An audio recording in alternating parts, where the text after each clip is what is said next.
What's going on, everybody? Tom Coffee here. Today I want to take you behind the scenes to my Drop One Pant Size challenge. If you're not familiar with this challenge, it's designed for weight loss in the short term, but really it's designed to build the habits, build the skills for losing weight, but then keeping that weight off. Because it's super frustrating, lose the same 5 and 10 pounds over and over and over again. What I want to give you in this course, in this challenge, is the framework to stop doing that. If you lose 10 pounds, you can keep it off for a year, 2 years, 10 years, 50 years, right? Powerful stuff. So let's dive right in. I'm really excited to show you this and give you the behind the scenes tour.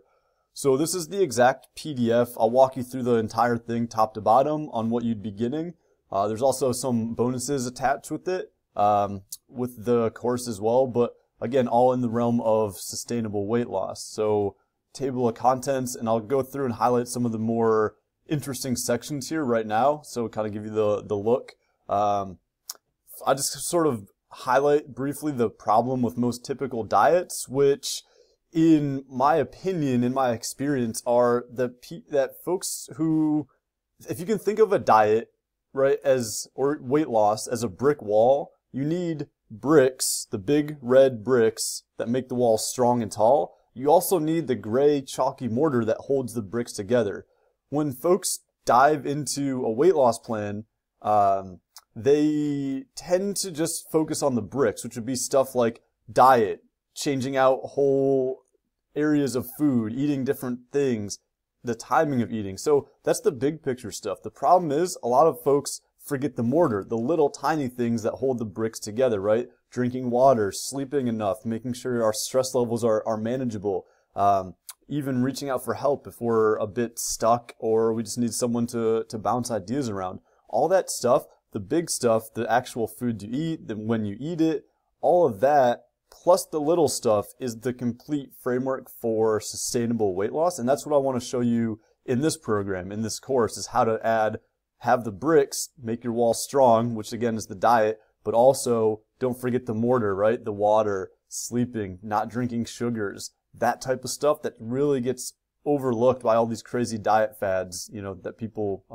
like to jump around from. So this approach is slow. It's a lot slower than, you know, I'm not going to promise you to lose 15 pounds in 15 days. But what I will say is if you lose 15 pounds, I can show you how to keep that off for 15 years, right? How does that sound?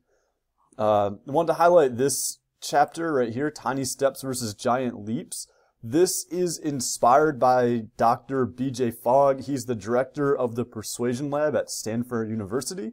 And basically what Dr. Fogg is saying is that the idea of a tiny step is where progress lies. Like, what is the most simple thing we can do to keep making progress day in and day out? And the problem, again, is with weight loss and dieting, we seem to have this flip-flop. Everyone wants to take a giant leap, right? If you're eating like high carb, the big one right now is keto. If you're eating high carb, people all of a sudden think that doing a full immersion into keto, which is a huge giant leap, is a good idea. And plainly, it's not a very good recipe for success doing that.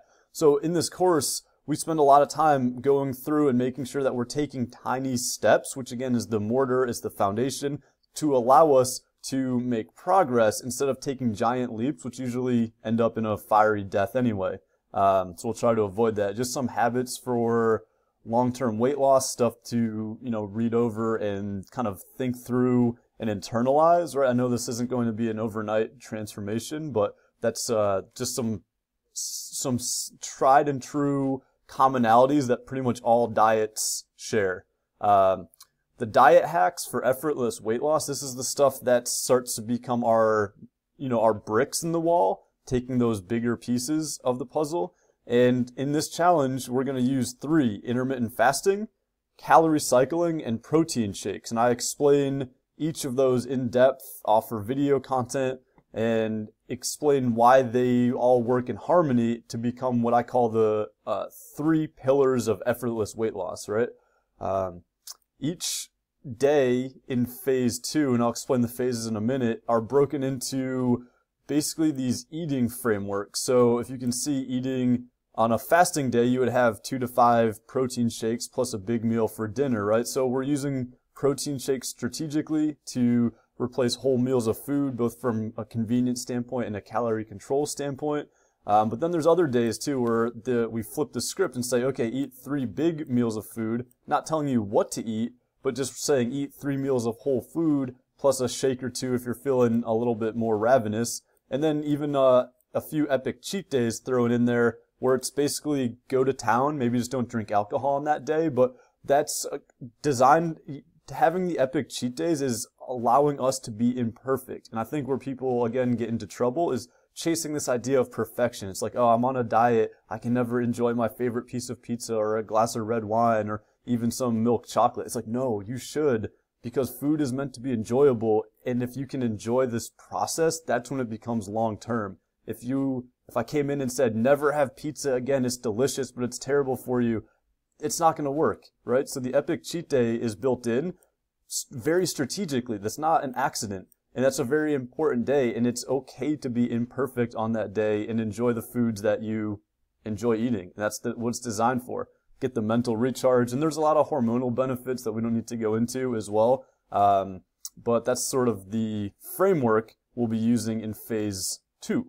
And again, I guess kind of answer some questions, putting together your hunger emergency plan, like what happens if you get really hungry during a fast? What should you do? The answer is don't think through it when you're hungry, because that's going to set you up for failure. If you're hungry and there's something delicious in the fridge, the chances are very high we'll be grabbing that and eating it very quickly. So I'll just give you this this framework to start thinking through the plan beforehand. What are you going to do when you get super hungry during a fast? Again, fasting going is a period of time without eating. It's normal to become hungry, but there's certain ways we can sort of ride the hunger wave, and I explain all that in the video and then throughout the course as well. So again, with the idea of giving you these tools, building the toolbox for long-term success, right? Success in the short term, sure, but also keeping it long-term, keeping the weight loss, keeping the weight off for a long time here. Again, the 3 non-negotiable rules of this particular course. So no snacking, make each protein shake big and hearty because it's replacing a full meal. And we don't want to decrease calories too low. Contrary to popular belief, you still need to eat and you can't starve yourself skinny. That doesn't work. And then eat within the fasting window. So equipment and logistics, just answering some questions about exercise swaps. The course is designed to be done with dumbbells, but you can certainly interchange kettlebells or even barbell exercises to an extent if that's what you have.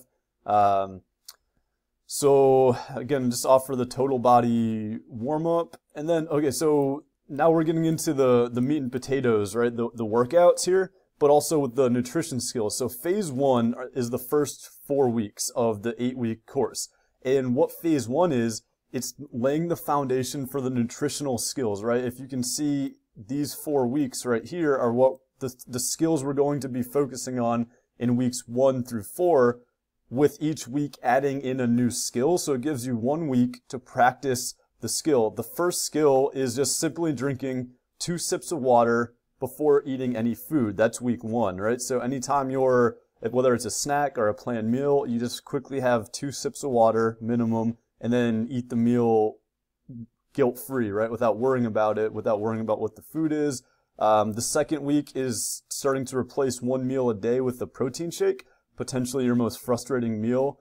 But that is a little bit more advanced, but building it into week 2 gives us a couple weeks of repetition to iron out the wrinkles before we dive into phase 2, which I'll explain in a second. Week 3 is a bit more in the slow eating realm, literally putting the food down in between each bite, putting the utensil down in between each bite, just training us and building the habit of slowing down, enjoying the process of eating, and not just kind of scarfing down food mindlessly. And then week 4 is simply adding 1 serving of a vegetable to every dinner, whether you're already eating vegetables or not. I layer in, and it could even be 1 baby carrot, 1 celery stalk, but it's, again, this is all foundational stuff. And the quote, Rome wasn't built in a day, comes to mind here. We're not trying to overhaul your entire life, your entire diet in 4 weeks. That'd be crazy. So starting small, starting with the carrot, starting with the celery, just getting in the habit of eating a vegetable every night, then we can expand on that. And we'll do that in phase 2, which I'll kind of blow through these workouts here. So you get 28 days of workouts. Again, each workout has the daily task based on what we just talked about for each week, and they all build on each other. So it's really important to note that phase 1 is the foundation. Phase 1 is starting to mix the mortar. It's the little things. Don't skip phase 1 and jump right to phase 2. That's everything in phase 2 is building on phase 1. So it's super important not to get that mixed up, not to get that twisted. Now in phase 2, we start to add in the bigger stuff, the fasting windows, more frequent shakes, and even the calorie cycling. So phase 2, if you can see, has a meal framework day based on the 4 meal frameworks I presented above. It has a prescribed fasting window. So we start small with 8 hours, and eventually working up to 16-hour per day fast, 8-hour per day eating windows. But it starts the opposite, 8 hours a day fasting, which is basically the time you're sleeping, maybe plus or minus 30 minutes on either end. But then it slowly ramps back up. And if you can see, each day has a prescribed video lesson. That's it. We cover a wide range of topics, and I'm just gonna blow through the rest of these workouts here in phase 2. But again, as you can see, the fasting window is starting to increase, and again, it's a slow progression, right? We're not jumping into a 16-hour fast. We're learning the skill of fasting.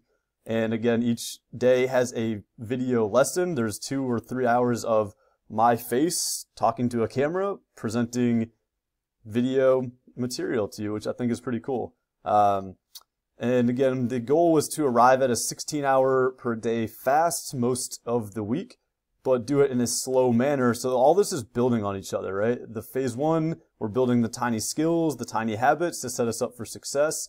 And then phase 2, we're expanding on it, doing it slowly. But so by the end of this week, 8 weeks, you've had a lot of repetitions. We've done it slowly, and things should start to be really kind of clicking after about the 8th week here. So real quick, just in case you're not sure what any of the exercises look like, I've linked video demos to all of them. So they're in the appendix there. You can check those out if you're unfamiliar with anything. And then the appendix B, these are all the video lessons, again, with the videos linked from each day. You'll get these each day as well, but if you want to just kind of skip ahead or kind of cherry pick the ones that seem most familiar to you or most enjoyable or exciting, you can certainly do that. And again, some of these videos are quick, like, hey, check in, just let me know what's going on, how can I help? And that's a shorter video. Other videos like why intermittent fasting is awesome for controlling insulin, and insulin may be the cause of, the root cause of weight gain and why we should use it. It's a little bit more in depth, right? So there's a lot of video content in, probably 3 to 20 minute segmented videos.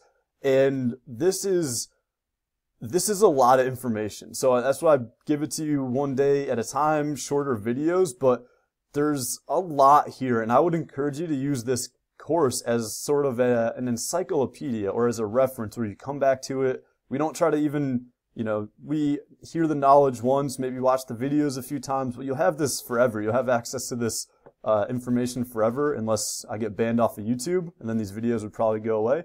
But for now, they're on there, and you can watch them as many times as you want. Take notes, and then I would encourage you, lastly, to ask me questions, right? I'm here to help. I'm here to help us kind of figure this out together. So that's one part I really harp on, especially all throughout the course. I'm saying, hey, shoot me some questions. How can we figure this out together? Let's make this a conversation. And I think that's the really neat part about this is once you buy this, it's not like, okay, thanks, dude, or gal. It's like, see you later. No, I would love to team up, help you with this. And yeah, really looking forward to seeing you in the challenge. I'm coming up on my 15-minute cutoff here before I start to lose people. So I'll wrap it up. But then again, that's just about me. That's me. Obviously, this is me.